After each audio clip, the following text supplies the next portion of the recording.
마태복음 21장 1절에서 11절까지 말씀입니다. 그들이 예루살렘에 가까이 가서 감난산 벳바게에 이르렀을 때에 예수께서 두 제자를 보내시며 이르시되 너희는 맞은편 마을로 가라. 그리하면 곧 매인 나귀와 나귀 새끼가 함께 있는 것을 보리니 풀어 내게로 끌고 오라. 만일 누가 무슨 말을 하거든 주가 쓰시겠다 하라. 그리하면 즉시 보내리라 하시니 이는 선지자를 통하여 하신 말씀을 이루려 하심이라 일렀으되 시온 딸에게 이르기를 내 왕이 내게 임하나니 그는 겸손하여 나귀 곧 멍에 매는 짐승의 새끼를 탔도다 하라 하였느니라. 제자들이 가서 예수께서 명하신 대로 하여 나귀와 나귀 새끼를 끌고 와서 자기들의 겉옷을 그 위에 얹음에 예수께서 그 위에 타시니 무리의 대다수는 그들의 겉옷을 길에 펴고 다른 이들은 나뭇가지를 베어 길에 펴고 앞에서 가고 뒤에서 따르는 무리가 소리 높여 이르되 호산나 다윗의 자손이여 찬송하리로다. 주의 이름으로 오시는 이여 가장 높은 곳에서 호산나 하더라. 예수께서 예루살렘에 들어가시니 온 성이 소동하여 이르되 이는 누구냐 하거늘 무리가 이르되 갈릴리 나사렛에서 나온 선지자 예수라 하니라. 아멘.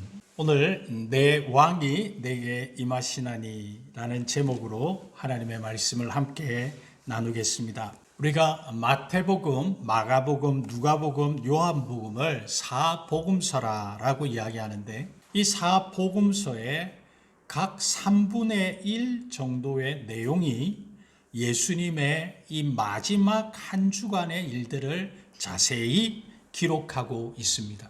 왜 많은 분량의 내용을 할애해서 성경에 기록되어 있을까요? 그것은 매우 중요하기 때문입니다. 예수님은 33년의 짧은 이 세상의 삶을 사셨습니다. 그리고 이제 예수님의 이 세상의 삶의 마무리를 하는 중요한 일주일을 보내시기 위해 예루살렘에 오신 것입니다. 예수님이 예루살렘 성에 들어오시면서 나귀 새끼를 타고 오셨습니다. 그리고 사람들이 호산나 하면서 예루살렘으로 오시는 예수님을 환영했습니다. 예수님이 나귀 새끼를 타시고 예루살렘으로 들어오신 것, 그리고 사람들이 호산나 하면서 외쳤던 것은 다 의미가 있는 일입니다. 그러면 이 사건을 통해서 하나님이 저와 여러분 우리에게 말씀하시는 것이 무엇입니까?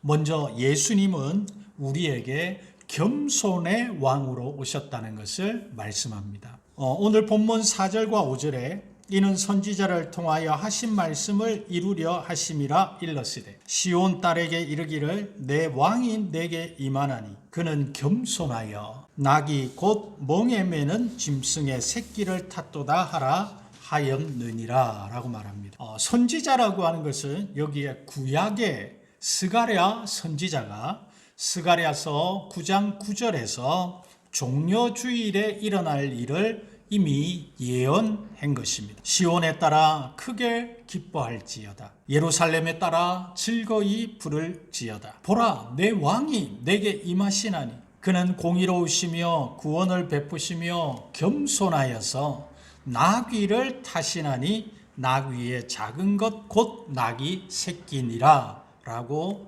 예언했습니다. 스가랴 선지자는 왕이 우리에게 오실 텐데 기뻐하라고 말씀합니다. 그 왕은 겸손하여 나귀 새끼를 타신다고 예언했습니다. 여러분, 겸손이라고 하는 헬라어는 프라위스라고 하는 단어인데 이것은 온유한, 친절한, 동정심이 많은 이라는 뜻을 가지고 있습니다. 그러므로 우리의 왕으로 오신 예수님은 온유하신 분이십니다. 친절하신 분이십니다. 겸손한 분이시고 동정심이 많으신 분이라는 말입니다. 여러분, 사실 예수님이 태어나신부터가 겸손이셨습니다. 누가복음 2장 7절에 첫 아들을 낳아 강보로 싸서 구유에 뉘었으니 이는 여관에 있을 곳이 없음 이러라 라고 말합니다. 여러분, 예수님은 화려하고 웅장한 궁전에서 태어나신 것이 아닙니다. 동물들이 거하는 곳에서 태어나시고 구유의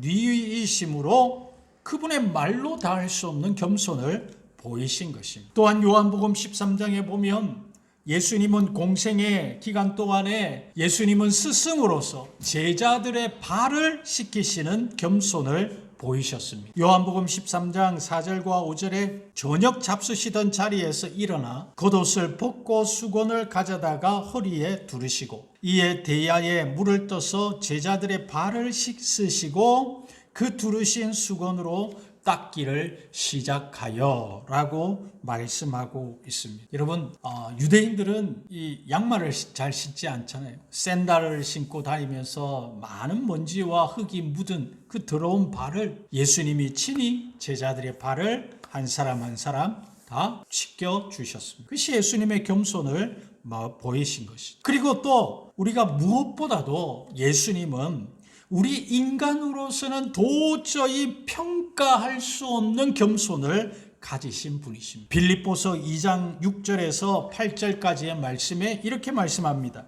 그는 근본 하나님의 본체시나 하나님과 동등됨을 취할 것으로 여기지 아니하시고 오히려 자기를 비워 종의 형체를 가지사 사람들과 같이 되셨고 사람의 모양으로 나타나사 자기를 낮추시고 죽기까지 복종하셨으니 곧 십자가에 죽으심이라 라고 말씀. 여러분, 예수님은 하나님이십니다. 그런데 그 하나님께서 우리를 구원하시기 위해 자신을 비워 종이 되셔서 사람과 같이 되셨다고 말씀합니다. 그리고 사람이 되셔서 우리 죄인들에게 나타나신 것이. 그리고 자기를 십자가에서 죽기까지 복종하시기 위해 자신을 낮추셨습니다. 여러분, 예수님은 천지와 만물을 지으신 만왕의 왕이시요 창조주이십니다. 만유의 주이십니다. 예수님은 하늘의 권세를 가지신 분입니다. 그런데 그 예수님은 자신의 모든 권세를 내려놓으시고 겸손하게 나귀 새끼를 타신 것입니다. 여러분, 고대의 로마에서는 전쟁에서 승리한 장수를 위한 환영식은 참으로 웅장했습니다. 개선 장군은 번쩍이는 투구와 갑옷을 입고 칼을 차고 좋은 말들이 모는 전차를 타고 많은 로마 시민들이 나와 그를 환영하며 소리 지르는 가운데 당당하게 거리 행진을 했습니다. 정말 위대하고 멋지게 보였습니다. 그런데 예수님은 여러분 한마디로 멋진 모습이 아닙니다. 그냥 겸손히 나귀 새끼를 타시고 들어오셨습니다. 여러분, 저와 여러분이 아는, 우리가 아는 일반적인 인류 역사상 왕들을 한번 생각해 봅시다. 즉 세상의 왕들을 생각해 봅시다. 세상의 왕들은 욕심쟁입니다. 세상의 왕들은 교만했습니다. 세상의 왕들은 자만심으로 가득했습니다. 자신이 손해본 왕이 없었습니다. 백성을 위해 자신의 목숨까지 더구나 내어놓는 겸손한 왕은 없었습니다. 그러나 여러분, 만유를 지으신 창조주이신 예수님, 하늘과 땅의 모든 권세를 가지신 우리 예수님은 겸손의 왕으로 우리에게 오신 것입니다. 자, 그러면 또한 겸손의 왕으로 우리에게 오신 예수님은 또 어떤 왕이시라고 말씀하고 있습니다. 예수님은 우리에게 구원의 왕으로 오셨다고 말씀합니다. 9절 말씀에 보니 앞에서 가고 뒤에서 따르는 무리가 소리 높여 이르되 호산나 다윗의 자손이여 찬송하리로다. 주의 이름으로 오시는 이여 가장 높은 곳에서 호산나 하더라. 무리들이 예수님이 들어오시면서 소리 높여 그들이 호산나라고 외쳤습니다. 이 호산나라고 하는 헬라어는 호산나라고 하는 단어인데 이것은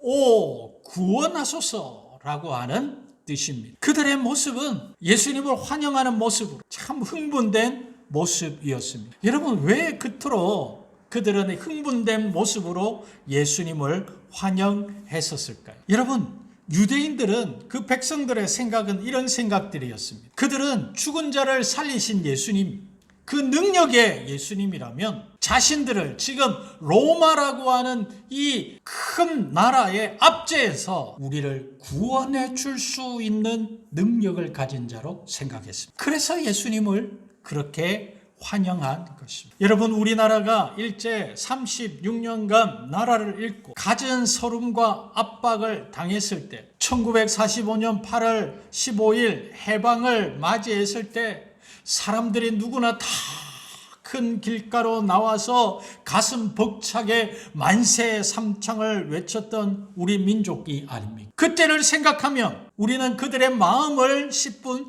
이해할 수 있습니다. 그러나 여러분, 정치가 인간에게 구원과 행복을 줄 수 없다는 것을 우리는 너무나 잘 압니다. 여러분, 약 1년 전에 러시아가 우크라이나라고 하는 나라와 전쟁이 시작이 됐습니다. 러시아의 무자비한 학살로 인해 많은 무고한 시민들이 억울한 죽음과 상처를 받고 있는 것입니다. 여러분, 이렇듯 정치가, 권력이 모든 것을 해결하는 것이 아닙니다. 인간의 죽음, 인간의 아픔, 이별, 질병, 상처 등등은 결코 정치적으로 해결할 수 없는 것입니다. 그런데 예수님은 유대인들이 바라던 대로 정치적 해방을 위해 예루살렘으로 오신 것이 아니었습니다. 예수님은 어떤 생각이었습니까? 여러분, 인간의 아픔, 죽음, 이별, 질병, 고난, 고통, 그 근본적인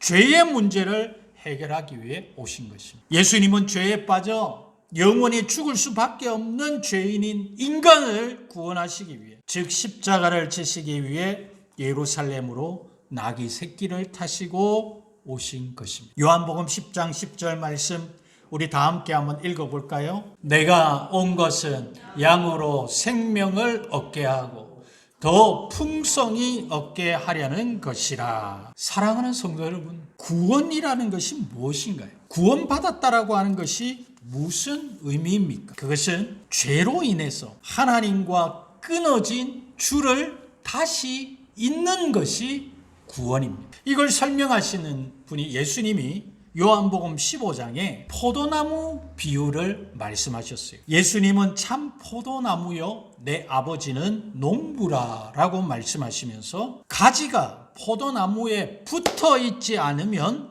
스스로 열매를 맺을 수 없다고 말씀하셨어요. 생명의 근원이신 하나님으로부터 떨어져 있는 상태, 끊어져 있는 상태가 바로 죄 아래 놓인 상태고 죽은 상태라는 것이죠. 포도나무에 여러분 가지가 붙어 있지 않는 상태는 무엇을 의미합니까? 그것은 죽은 상태라. 그것은 썩어 있는 상태라는. 그러므로 여러분 생명력이 없어요. 열매를 맺을 수 없어요. 행복할 수 없어요. 여러분, 가지가 잘려져 나간 가지가 다시 살려면 어떻게 해야 합니까? 그것은 다시 나무에 붙어 있는 수밖에 없는 것이에요. 그러면 살게 되는 것입니다. 그러면 나무로부터 영양분을 공급받게 되는 것입니다. 그럼 열매를 맺게 되는 것입니다. 그러므로 구원이라고 하는 게 뭐냐? 포도나무에 다시 붙는 것이 구원입니다. 이렇듯 구원은 하나님과 끊어진 줄을 다시 연결하는 것입니다. 예수님은 하나님과 끊어진 줄을 다시 잇기 위해 오셨습니다. 이것이 구원의 개념입니다. 하나님과 끊어진 상태는 죽은 상태예요. 썩은 상태예요. 사라지는 상태입니다. 그러나 하나님과 연결되면 살게 됩니다. 영양분을 공급받게 됩니다. 은혜를 받게 됩니다. 삶의 의미를 알게 됩니다. 내가 왜 살아가는지 이유를 알게 됩니다. 하나님의 자녀의 지위를 회복하게 됩니다. 자녀의 권세를 누리게 됩니다. 그리고 장차 우리를 위하여 모든 것을 준비해 주신 하늘과 땅의 영광을 이어받는 상속자가 되는 것입니다. 열매를 맺을 수 있게 되는 것입니다. 이것이 구원입니다. 이 구원을 주시기 위해 예수님은 구원의 왕으로 우리에게 오신 것입니다. 그러므로 겸손의 왕으로 오신 예수님은 또한 우리를 구원하시기 위해 구원의 왕으로 오신 것입니다. 그러면 여러분, 겸손의 왕, 구원의 왕으로 오신 예수님을 우리는 어떻게 해야 할까요? 그러므로 우리를 위한 그 주님의 고난을 감사하며 그 고난에 동참하는 사람이 되어야 되는 것입니다. 8절과 9절에 무리의 대다수는 그들의 겉옷을 길에 펴고 다른 이들은 나뭇가지를 베어 길에 펴고 앞에서 가고 뒤에서 따르는 무리가 소리 높여 이르되 호산나 다윗의 자손이여 찬송하리로다 주의 이름으로 오시는 이여 가장 높은 곳에서 호산나 하더라 라고 했습니다. 여러분, 예수님 당시에 유대인들은 앞에서 설명드렸듯이 예수님이 정치적으로 유대인을 로마로부터 해방해 줄 분으로 맞이했습니다. 유대인의 외침은 잘못된 환영의 외침이었습니다. 예수님을 맞이하는 그들의 마음의 방향이 잘못되었다는 거죠. 여러분, 자물쇠를 열 수 있는 것은 맞는 열쇠가 있어야 합니다. 아무리 열쇠가 많아도 맞는 열쇠가 있어야 문을 열 수 있는 것입니다. 마찬가지로 예수님이 나귀 새끼를 타시고 예루살렘으로 오시는 예수님의 정확한 마음을 알아야 합니다. 예루살렘으로 들어오시는 예수님의 마음이 무엇입니까? 요한복음 1장 12절에 영접하는 자, 곧 그 이름을 믿는 자들에게는 하나님의 자녀가 되는 권세를 주셨으니 라고 말씀합니다. 예수님을 영접하는 자, 즉 예수님을 자기의 마음에 모셔드리는 자에게 십자가의 은혜가 있습니다. 하나님의 자녀가 되는 것입니다. 예수님의 마음은 고통하는 인간에게 구원을 주시는 것입니다. 그러므로 인간들이 마음의 문을 열고 예수님을 모셔드려 하나님의 자녀가 되기를 원하시는 것입니다. 여러분, 우리가 예수님을 영접하는 것은 예수님이 이 땅에 오셔서 십자가를 지신 참뜻, 즉 우리를 구원하시기 위함임을 믿는 것입니다. 여러분, 유대인들이 가졌던 마음처럼 예수님 다른 거 필요 없어요. 로마로부터 지금 이 정치적으로 해방되게끔만 해주세요 라고 말하는 것은 이런 것입니다. 우리가 예수님을 믿고 하나님의 자녀가 되는, 저는 하나님 자녀가 되고 싶지 않아요. 그냥 내가 요구하는 것, 내가 그냥 인생 살면서 힘드니까 그냥 기도 제목만 그만 들어주세요 라고 생각하는 것은, 그것은 예수님을 환영하는 것이 아니라